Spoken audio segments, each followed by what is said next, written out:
I still don't know why Sally and I bothered to go to that party in the forest slope above Aspen.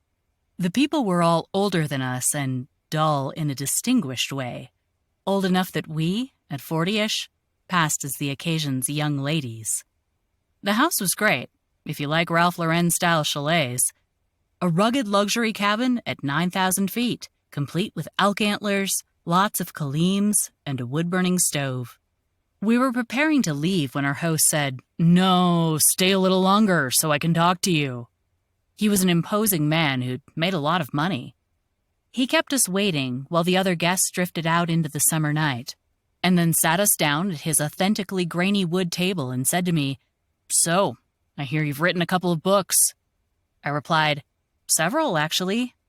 He said, in the way you encourage your friend's 7-year-old to describe flute practice, "And what are they about?" They were actually about quite a few different things, the 6 or 7 out by then, but I began to speak only of the most recent on that summer day in 2003, River of Shadows, Edward Muybridge and the Technological Wild West, my book on the annihilation of time and space and the industrialization of everyday life. He cut me off soon after I mentioned Muybridge. "And have you heard about the very important Muybridge book that came out this year?" So caught up was I in my assigned role as ingenue that I was perfectly willing to entertain the possibility that another book on the same subject had come out simultaneously, and I'd somehow missed it. He was already telling me about the very important book, with that smug look I know so well in a man holding forth, eyes fixed on the fuzzy, far horizon of his own authority.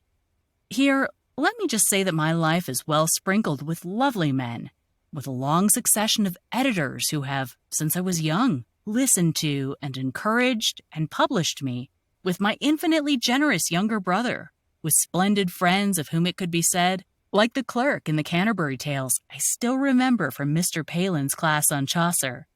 Gladly would he learn and gladly teach. Still, there are these other men, too. So Mr. Very Important was going on smugly about this book I should have known when Sally interrupted him to say, "That's her book," or tried to interrupt him, anyway. But he just continued on his way.